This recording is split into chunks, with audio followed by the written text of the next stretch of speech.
Hello guys, hope all is well. I'm going to do a video just about this week. Nothing really too amazing, if I'm going to be honest with you. There has been some there's going to be a handful of opportunities, but nothing really as exciting. So first of all, dollar. At the beginning of the week, I said I was expecting this weekly high to get taken.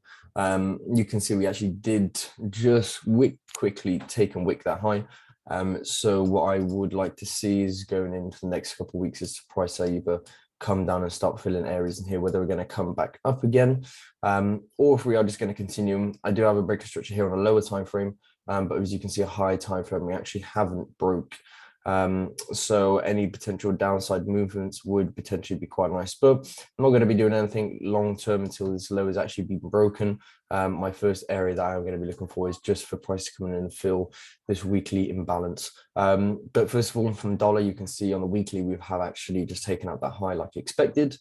Going into lower time frames, you can see I did also say I wasn't going to do anything until this low or this demand was actually broken. I was waiting to see if price is going to come in and continue from here, but you can see we just absolutely mooned. We took out this high. Price came down, we mitigated, we came up one more time, swept liquidity, tested a 15-minute supply zone, and then we actually broke the demand. So again, this is what we call a flip, and these are probably the best trades to take in my opinion. So you can see we have demand, which is broken, supply is now actually in control. So you can see mitigation, breaking structures, and now I'm really just looking for price to kind of pull up and then continue back into the downside. You can see this is my hourly zone. We do have our fib levels that are lining up quite nicely. Does price actually meet into the 50%? Okay, so the 786 is kind of in and around the 50%. So that is quite nice to see, but just basic moving with trend now. I'm going to be waiting to see if price does actually want to kind of sweep some sort of liquidity to the upside. So we have some highs in here, so I would like to see kind of some move like so and just continue with this bearish sentiment that the market is presenting. So that is dollar. Pretty basic, if I'm going to be honest with you, but sometimes even though it's basic doesn't mean it's wrong. And just continue with the trend. So as soon as we had this high that was taken, this is really nice to see, and then strong die off from there. AU, so AU, we had some quite nice moves throughout the week. So we can see we have Monday, Tuesday, Wednesday, Thursday. Now we're on Friday. Monday, Tuesday, price moved down, and then going into Wednesday, price started to reverse. If you guys know about like the market cycle, beginning of the week usually kind of have one direction, and then kind of going into the other side of the week, price doesn't always, but can tend to kind of reverse its directions a little bit. So this is currently what we are seeing now. I do have a high time frame target as this 4-hourly supply zone up here, which I really do think price can actually come in and meet. Let me just change this quick. Cool. So let's talk about yesterday. So going in from yesterday, or beginning of the week, actually, we actually did have this 15-minute zone, which I had an order in on here, and you can see price just missed it, which is such a shame, but that is what that is. We had some equal lows, they got raided, and we had some strong supply in here on the 30-minute. You can see we had a mitigation of this, and price just absolutely smashed it. So we should naturally be looking for the supply zone or the demand zone that really caused the invalidation of that supply. And you can see we had a really nice 5-minute supply zone down here, which caused this big pump. We do also have a nice imbalance in between, which price actually did come in and fill. And you can see going from yesterday, we had some lows in here. We had the manipulation and the test of the supply, test of the demand even, sorry. And then the continuation. I did only have my target just up into this high. So first one was about 1 to 3, and then the second was about a 1 to 7. So if we drop it down, I think it's on like a 3-minute or a 4-minute. Yeah, okay. So on a 4-minute, you can see we had, after we had this mitigation, price didn't break structures admittedly, but we were creating this trend line of liquidity, which was really nice to see. And you could see this was a super nice test off of this zone in here, and from there price actually, as you can see, really just continued and started mooning. And you can see 1 a.m. we took out this Asian high, and actually caused market structures to really break. So what am I seeing now? I'm seeing a disgusting amount of liquidity resting to the top side, which I do intend on actually getting taken. But where are the zones that I'm going to be looking from? So on the hourly, we have this whole hourly zone, which as you can see caused this breaker structure. But dropping it down onto the 15-minute, we do have this last down move in here. So I really would like to see this 8 a.m. London low get taken for price to actually come down, give me one more raid, and then continue back up into the upside, taking out all of this prior resting liquidity to the top side. So that is actually what I'm waiting for. I'm not sure if we're going to have that happen today, or if price is actually just going to invalidate it. Maybe, I don't know. But that is what I'm waiting for. I am going to place an order here. I'm only placing an order here because of my plan and everything that I've been working and trading with. This is in my plan. Don't just be placing an order here just because I'm placing one, because anything can happen in the market and we could actually just liquidate back down. But if, from my opinion, I don't really see, well, I mean, not that I don't see it happening, but it does make sense because structure is actually bearish at the moment.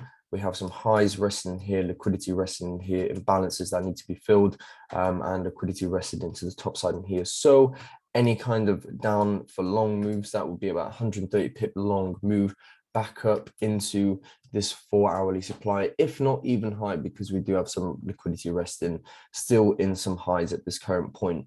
But that is quite nice opportunity on this, just going with this bearish momentum, this bullish momentum. Excuse me.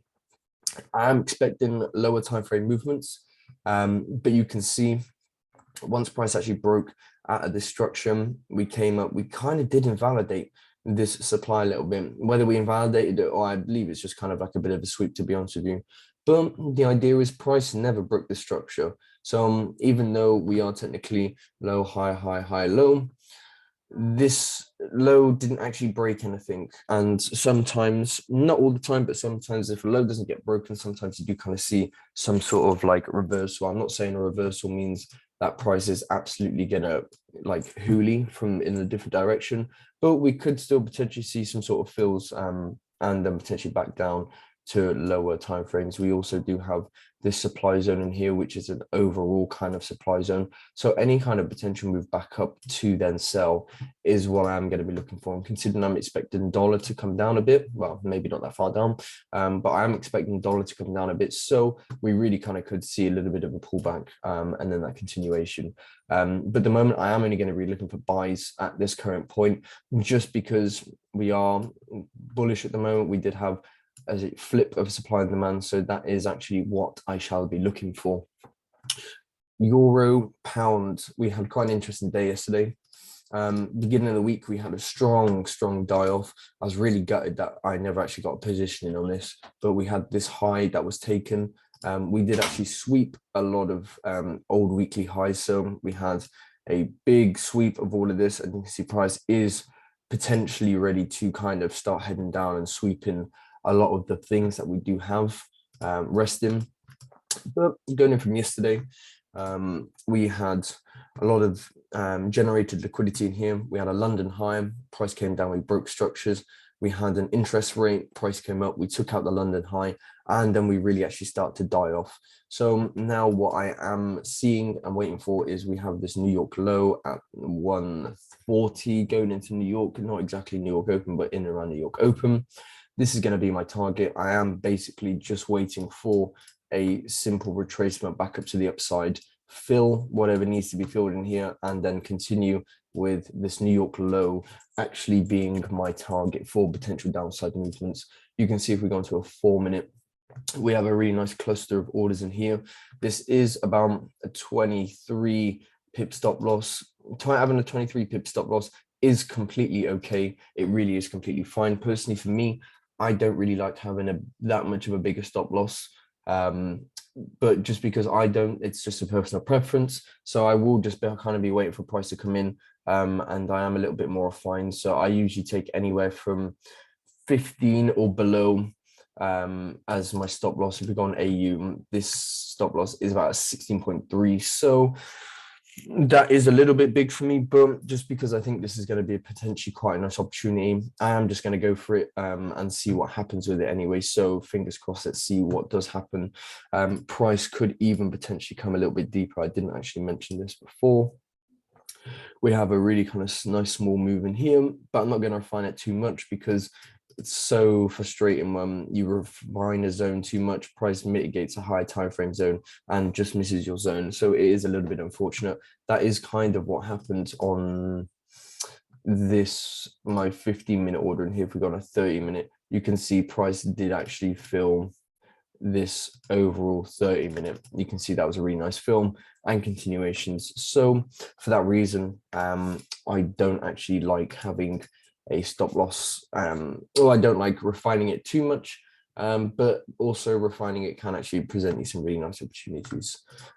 So going back to euro pound again, we've got high, lower, low, lower high in a scheme of things, because this is just a liquidation.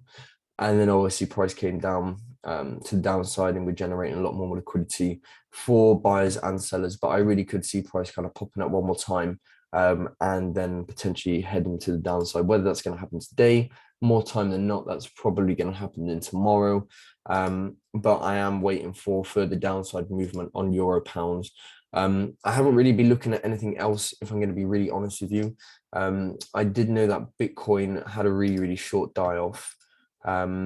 If any of you guys have seen my videos, you would know that I've been waiting for 19798 to be met, an old high out in here. I did post this on social media back in May, January, February, yeah, about March, April, May, around those times. I've been actually bearish on Bitcoin ever since price was actually up here. There was a really nice distribution trade. Let me go, where are we? In here. So there was actually a really, really nice distribution that happened here. So kind of ever since this area, I actually got a really nice entry off this zone in here.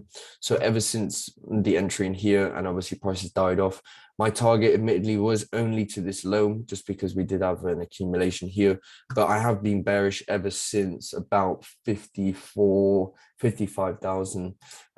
So seeing price come down there is actually really, really nice to see. If you are holding it, I'm assuming that's probably not as nice for you. But this is what I'm looking at. We do have some lows in here, so I could see further downside movement on Bitcoin as well. If you guys do trade cryptos and Bitcoin, then potentially this video can be quite helpful for you also. So that is Bitcoin. I do actually have a look at a few others, to be honest with you. XRP was one of them. I actually caught an entry right down in here before the big pump actually happened. And I sold, I think it was around $1.10-ish. And ever since then, price has just been breaking lower and lower and lower and lower. So I'm lucky that I'm quite sold off when I did, because I would have basically been at break even at the moment. If you guys got any pairs you want me to look at, please let me know far away. There's so many pairs that I know people do trade, and I do need, and I do want to do other pairs for you guys. But I don't really want to be doing pairs that no one's really going to be bothering looking at, so there's just no point really. But yeah, if you guys got any questions about any of the things I'm looking at, or if you guys do want me to do any analysis across the board on any of these pairs, please do let me know and fire away, and I will literally help you as much as I can. But until that, I hope you guys have a fabulous Friday. Out here in the UK, it is scorching outside, so I hope you guys have a wonderful weekend. Other than AU, if my order comes through, I'm not going to be placing anything probably now until next week. Let's just have a look and see if there is any news really, really quick. Friday, JPY, nothing really. Okay, so there is a Fed chair speech at 1:45, and that is it. But if you guys got any questions, please let me know. Feel free to fire away, and I will help you as much as I can. All right, guys. Thank you.